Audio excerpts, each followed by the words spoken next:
Good morning, everyone. Happy Wednesday to you. What an honor it is to open God's Word together today, and just reflecting about this time of year. Christmas is around the corner. I can't believe how fast it's coming. But what the Lord has laid on my heart is to do a study on an acronym of peace and how we have peace in Jesus because of what He has done for us. So we're going to take each letter of the word peace and we're going to assign a title to Jesus. So there's going to be different titles of Jesus that we're going to walk through in the next couple of weeks leading up to Christmas. So today we are talking about Jesus, Prince of Peace. And so it's kind of interesting how the acronym is peace. And today's first letter, P, is standing for Jesus, Prince of Peace. And so I'm so excited to start off here in Isaiah chapter 9. We're going to weave in some other scriptures in the New Testament, and I pray it's a wonderful blessing and encouragement to you. So welcome, everyone. Oh, hey, Caitlin. So good to see you. Hugs to you and everyone else that is here now and later on. So let's pick it up here in Isaiah chapter 9.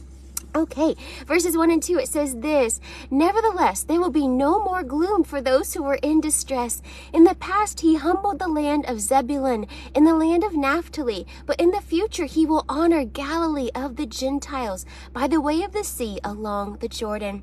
The people walking in darkness have seen a great light. On those living in the land of the shadow of death, a light has dawned." And I love at the heading of this chapter, it says, "To us a child is born." And so this is the messianic prophecy talking about Jesus. And so I love, though, in verse 2 how it talks about the people walking in darkness have seen a great light.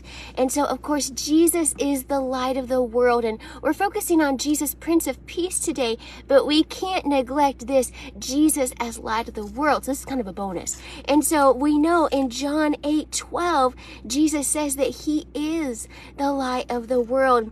And then we can be praying for people this time of year that God would draw them out of darkness into His marvelous light, that they would see Jesus as who He is. He is the light of the world, the Savior of our soul. And I love what it says in Colossians 1:12-14, "Giving thanks to the Father who has qualified you to share in the inheritance of the saints in the kingdom of light.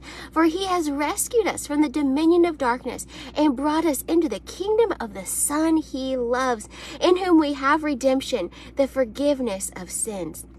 Isn't that beautiful? And don't we need that? We need that forgiveness. We need that redemption from Jesus. All right, so now let's keep going here. Isaiah 9, verse 6.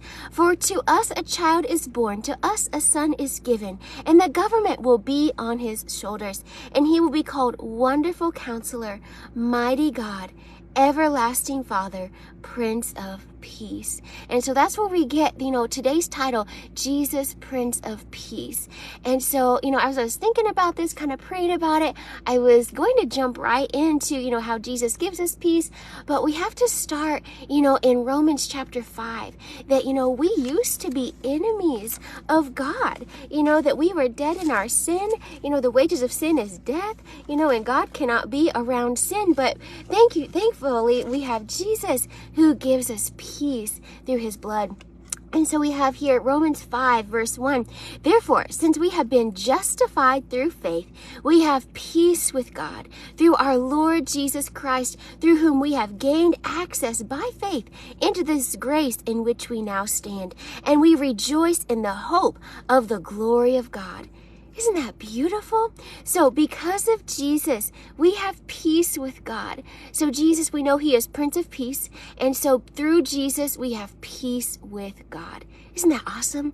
And if you haven't yet, guaranteed that peace with God, today can be the day, that you put your faith in Jesus as your Lord, as your Savior, repenting of your sin, confessing with your mouth that Jesus is Lord, and believing in your heart that God raised Him from the dead. We can have that assurance of salvation today.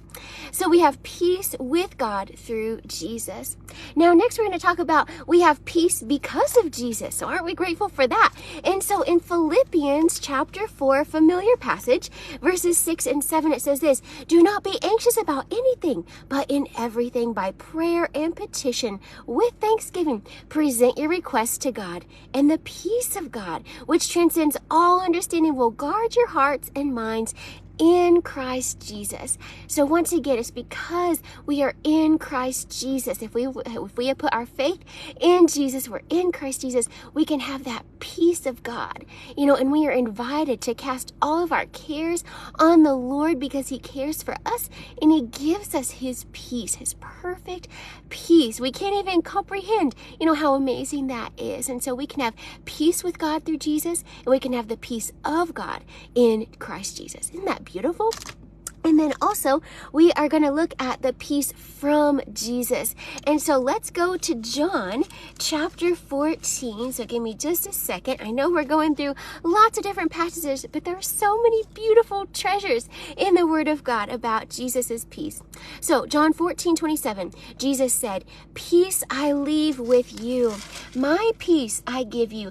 I do not give you as the world gives. Do not let your hearts be troubled, and do not be afraid."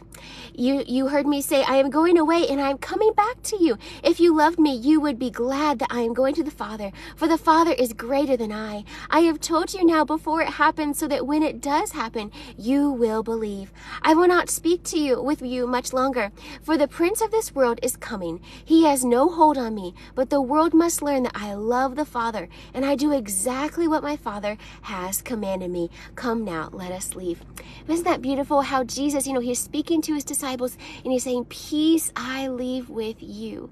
And isn't that beautiful how Jesus, he wanted to make sure that his disciples had peace. And aren't we grateful that Jesus, he gives us a different dimension, a different level of peace. He doesn't give peace like the world gives, because the world can't give us peace. Only Jesus can give us that true peace. Isn't that beautiful? And I think we just have one or two more passages as Jesus, Prince of Peace, today. So John 16:33, so just a couple pages over from where we just were.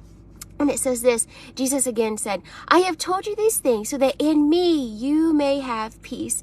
In this world you will have trouble, but take heart, I have overcome the world. And so once again, in Jesus, we have that perfect peace, that abiding peace, that soul level peace, because of what Jesus has done for us. And then lastly today, Colossians 3:15, let the peace of Christ rule in your hearts, since as members of one body you were called to peace, and be thankful. And so today, may we just reflect on Jesus, Prince of Peace, what he has done for us, that because he has died for our sin, he has risen from the grave, we have peace with God through Jesus. And then also remembering that peace Jesus has left with us, he has given us his peace, and then also to make sure that the peace of Jesus rules and reigns in our hearts, and that we are thankful. And so may we praise the Lord today for his peace. So thank you all so much for joining with us today. Hello, Coach Luke. Hello, Liz and Martha. Anyone else that's joining us, thank you so much.